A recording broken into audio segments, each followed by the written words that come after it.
Nos encontramos en el estuario. Tenemos tres temas el día de hoy que queremos hablar. Captura del Estado, redes de narcocriminalidad y poderes fácticos. ¿Te parece si arrancamos con la captura del Estado? Y primero que nada nos explicas un poco qué es la captura del Estado, cómo se manifiesta en México, cómo ha evolucionado este fenómeno a lo largo de los años y qué impacto tiene.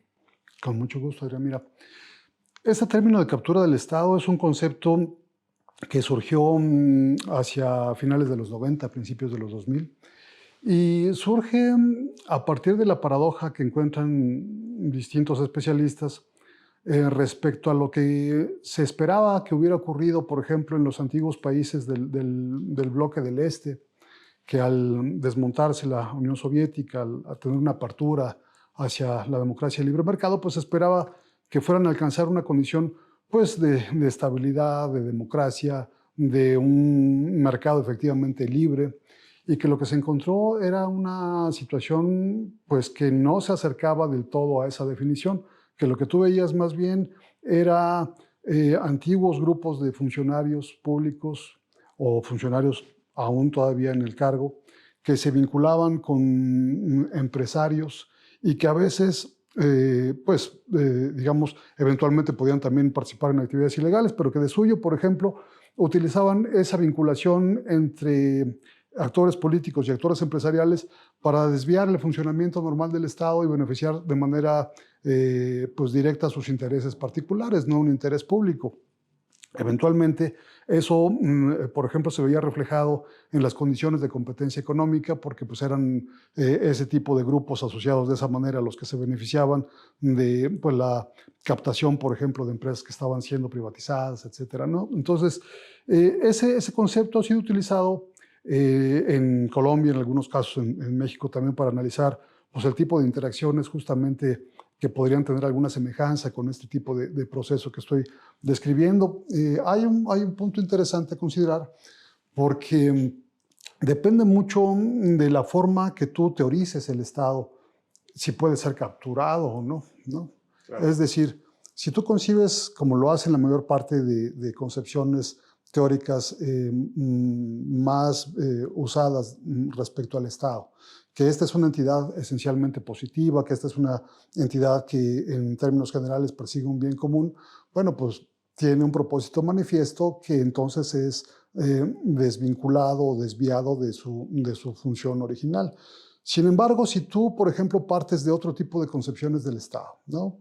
Pensemos, por ejemplo, a diferencia de estas concepciones más tradicionales, que son, por ejemplo, la concepción liberal democrática, la concepción weberiana, si tú concibes, digamos, una evolución del Estado y una definición del Estado pues más cercana a su apreciación empírica real, cómo surgió el Estado en muchos lugares, como por ejemplo en las perspectivas teóricas de Charles Tilly, por ejemplo, ¿no?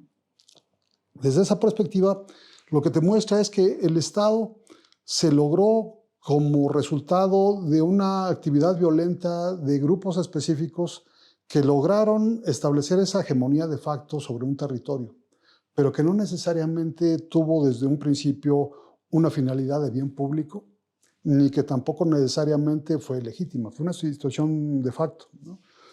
Entonces, desde esa perspectiva, el Estado no como entelequia abstracta, no como un conjunto de elementos abstractos, sino como un conjunto ya concreto de intereses reflejados en un arreglo institucional, no necesariamente va a estar enfocado al bien general de la población, sino que de entrada, en algunos casos, muestra condiciones en las cuales está diseñado, sea formalmente o administrado de manera fáctica, para beneficiar a grupos muy concretos, a actores muy concretos. ¿Cuál sería un buen ejemplo de esta formación? De esta formación. Mira, por ejemplo, sería el caso cuando tú tienes, por ejemplo, una revolución social, ¿no? Una revolución política, que probablemente pues, haga referencia pues, sí, a principios abstractos generales, ¿no? Difícilmente una revolución te diría, vamos a quitar un gobierno para ponernos nosotros y beneficiarnos a nosotros. Eso no suele ocurrir así. Siempre se le reviste formalmente de alguna idea de interés general.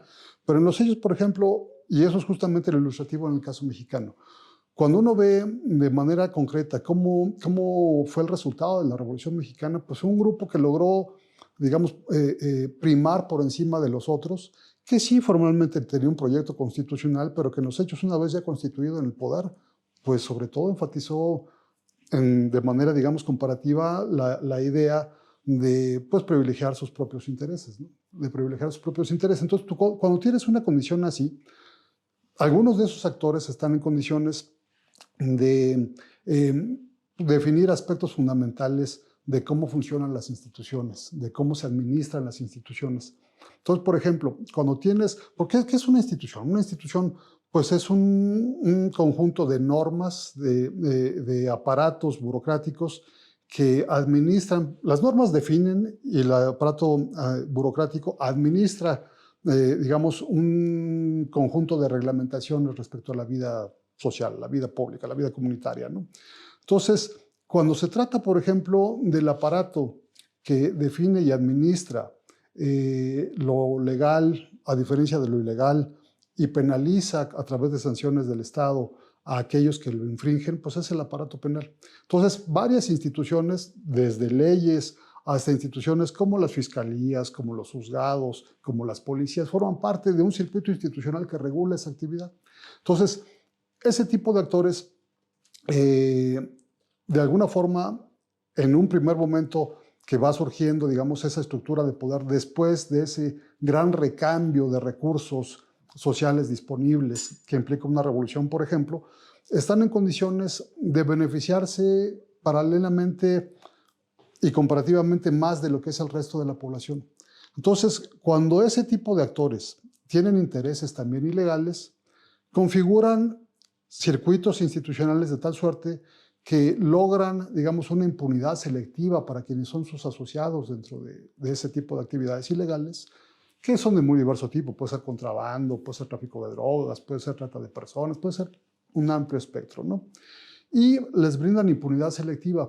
Les brindan impunidad selectiva, ¿por qué? Porque es un proceso a través del cual esa acción ilegal que formalmente el Estado persigue, pero que en los hechos esos actores que forman parte del Estado omiten su acción oficial en contra de ese tipo de actividades, lo hacen porque reciben rentas por ello.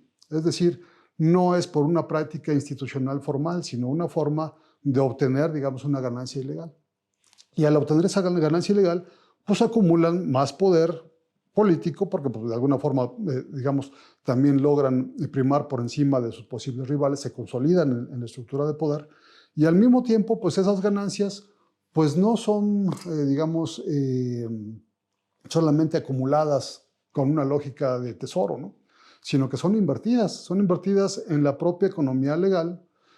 Y de nueva cuenta, el referente histórico mexicano te muestra cómo muchos de esos generales de la revolución, convertidos después en funcionarios públicos, en gobernadores, en secretarios de Estado, eran al mismo tiempo protectores de actividades delictivas y al mismo tiempo eran dueños de empresas que lograron pues, un nivel muy significativo, conjuntando actividades ilegales con actividades legales. Entonces, ahí, a diferencia de la lógica tradicional de captura del Estado, que tú estás asumiendo que un Estado funciona bien de origen, pero que es de alguna forma separado de su función por un conjunto de actores que lo están desviando de ella, aquí la paradoja es que tú encuentras procesos cuasi fundacionales del Estado que nacen prácticamente configurados de tal forma que van a proteger a intereses de actores específicos que en ocasiones están vinculados con actividades delictivas y que por supuesto pues ya la perspectiva de interés público, de protección de las garantías de la ciudadanía, de aplicación del Estado de Derecho, pues es de entrada pues ya irregular, es de alguna forma distinto a lo que cabría esperar de un Estado que efectivamente desde su origen hubiera sido garantista, contractual, todo esto, ¿no? Sí, básicamente un poco lo que entiendo es que no se puede cooptar el Estado, ya que de facto Así nació. así nació. Así es. Me recuerda un poco, no sé si esté confundido, pero la teoría de Hobbes sobre el Leviatán, ¿no? O sea, planteando todo lo que ahorita nos planteaste, ¿tú ves el Estado como un mal necesario o cómo observas tú al Estado? Bueno, mira, el Estado, digamos, en una perspectiva normativa, yo pensaría que debiera ser, pero me estoy manejando en el deber ser, En el deber ser, sí. debería de ser, pues sí, un elemento efectivamente contractual, garantista, que te reconozca derechos, que sea subsidiario del ciudadano, eso es lo que debería de ser. Ahora, la realidad es que no puedo generalizar, habrá casos donde efectivamente sí nació el Estado y así funciona, no lo pongo en duda, pero hay muchos otros donde parece asemejarse más a lo que describí en un principio, ¿no? Tú tienes momentos de una gran redistribución de recursos políticos. Entonces, imagínate, por ejemplo, una revolución, un golpe de Estado, o digamos una gran transformación que abandona, por ejemplo, la lógica del estado de bienestar para una economía neoclásica y entonces tienes un achicamiento brutal del Estado. Muchos de esos procesos dan lugar a ese tipo de reacomodos. Unos, claro, son más radicales que otros. No es lo mismo un golpe de Estado o una dictadura que simplemente pues, un cambio de paradigma como el que había referido en última instancia. Pero en esos últimos casos, digamos, es un Estado que se muestra de origen pues, más extractivo, más inequitativo, ¿no? Entonces, allí hago la diferencia. Para mí, debiera ser lo primero, ¿no? Debiera de ser un Estado contractual. El punto es que en ocasiones pues, no lo tienes y no lo tienes prácticamente de origen, ¿no? Claro. Pues entonces, lo que un poco nos platicas es que desde un inicio el Estado existe gracias a la capacidad de interconexión entre diferentes partes de una nación, ¿no? Ya sea diferentes tipos de poder con diferentes tipos de influencia.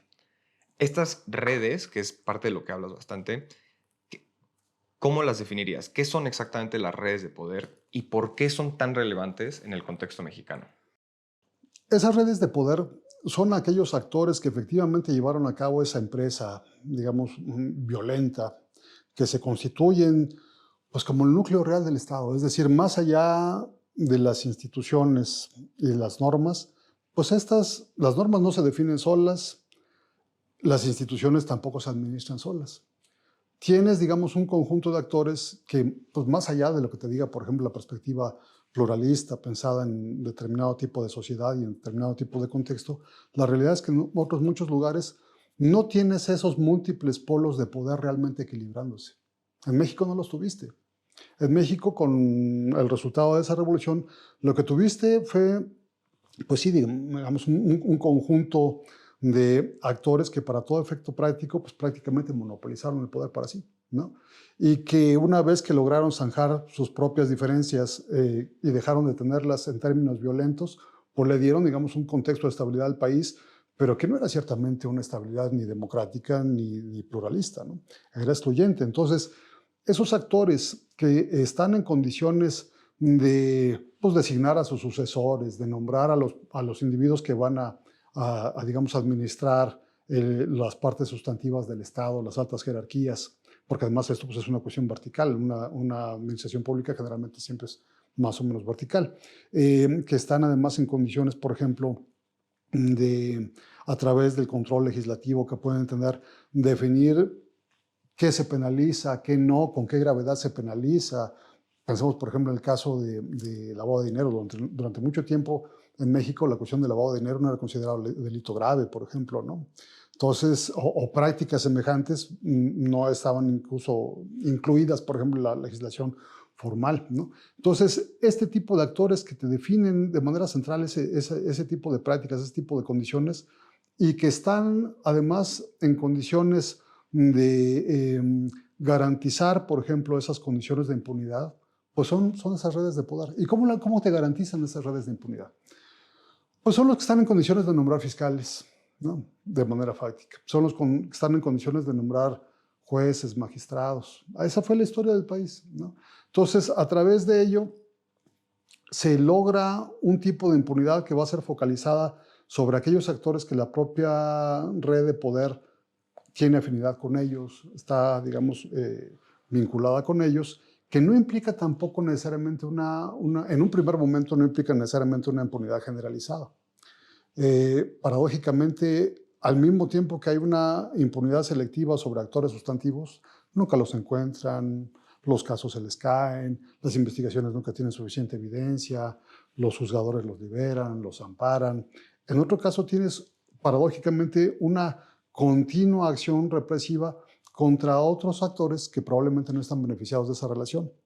Y entonces tú ves, pues sí, cárceles abarrotadas, tú ves una cantidad de detenidos ingente, tú ves que por cuestiones, por ejemplo, de delitos contra la salud, pues tienes cada año miles de detenidos y nada cambia y todo sigue igual. Y los sustantivos nunca salen. ¿Quiénes son estos actores? ¿Podremos dar ejemplos? Mira, pensemos, por ejemplo, en términos así históricos, cómo se fue relacionando esta cuestión. Tú tenías, por ejemplo, en el caso de, te voy a poner un ejemplo con una organización histórica que hubo en el noreste del país, que pues, es una red criminal que con el tiempo se fue identificando como mediáticamente como el Cártel del Golfo en su primera versión, ¿no? Entonces tenías, por ejemplo, un contrabandista, una familia de contrabandistas que operaban en Matamoros, en Reynosa, en Ciudad Mier, que se apellidaban Guerra, ¿no? El personaje más, digamos, relevante de la época era un personaje que se llamaba Juan Nepomuceno Guerra Cárdenas, Juan N. Guerra, que siendo contrabandista, pues tenía contacto con los actores de poder locales. ¿Con qué tipo de actores de poder locales? Mira, por ejemplo, él tenía vinculación con un personaje que había sido gobernador de ahí, que se llama Francisco Castellanos. Francisco Castellanos fue designado Procurador General de Justicia del Distrito Federal. El Distrito Federal pues, dependía del Poder Ejecutivo Federal. Después de haber sido gobernador, llega, digamos, como procurador de aquí, de la capital del país, y trae dentro de su equipo de colaboradores, en calidad de agente de la Policía Judicial del Distrito Federal, a Juan N. Guerra, que en ese entonces todavía no cobraba tal relevancia, pero te estoy mostrando un poco las vinculaciones de origen que tenía con este personaje. Esto es a principios de los años 40. Hacia 1947, por ejemplo, este personaje ya está de nueva cuenta en Tamaulipas. Hay un homicidio, este personaje pues asesina a su esposa por cuestiones familiares, con celos, lo que tú quieras. El punto es que en ese mismo año, de manera concurrente, hubo un recambio de poder en la estructura local tamaulipeca, en la que tú tienes que los antiguos gobernantes más vinculados con un expresidente de la República que se llama Emilio Portesil, son sustituidos por el nuevo presidente de la República que estaba expandiendo toda su influencia, que era paradójicamente el primer presidente civil que teníamos, que era Miguel Alemán, y que sustituye al gobernador local con un subsecretario de Guerra y Marina, que era el general Raúl Gárate, y lo manda como gobernador, lo impone. Desaparecen poderes en Tamaulipas e impone a este gobernador.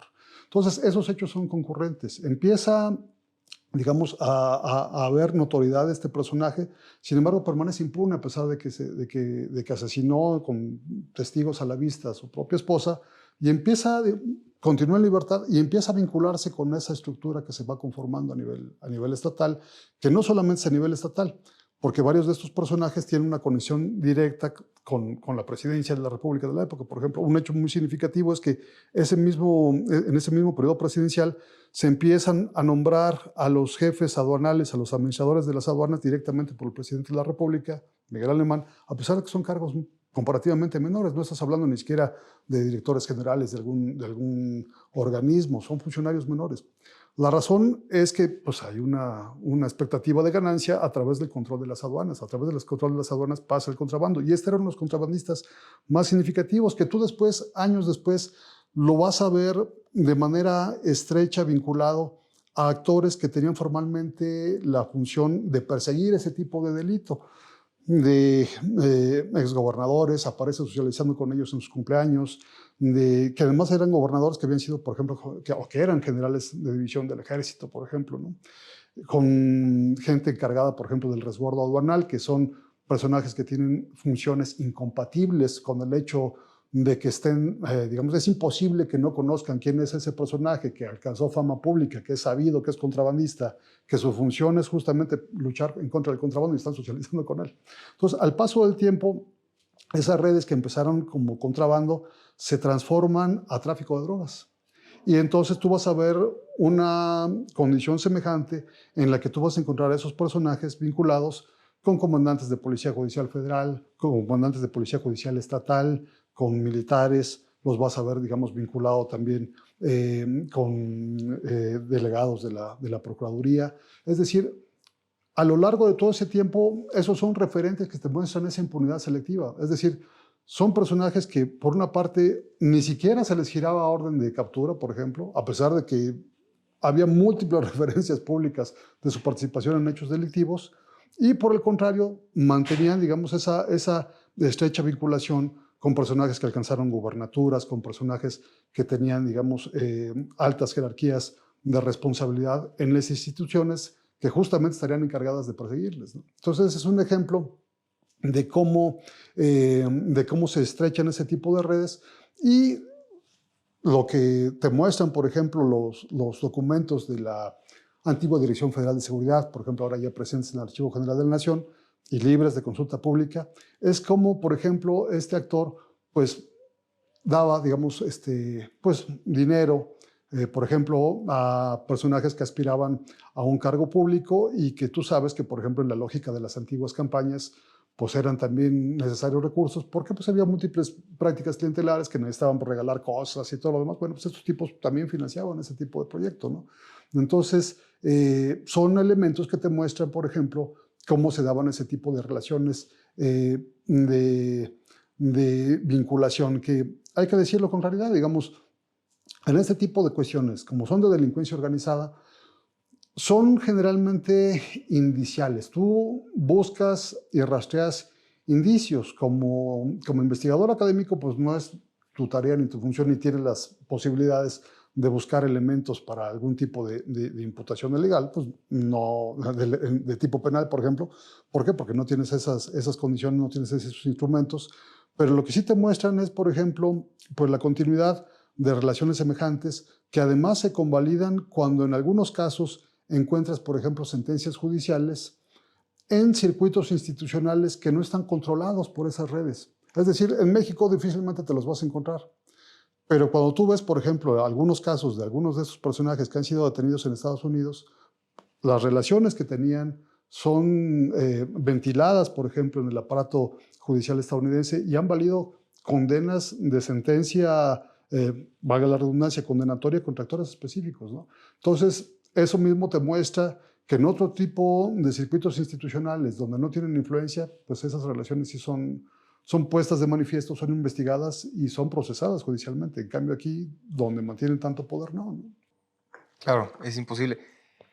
No puedes atacarte a ti mismo, ¿no? Así es, ni se van a dar un balazo en pie, ¿no? Sí.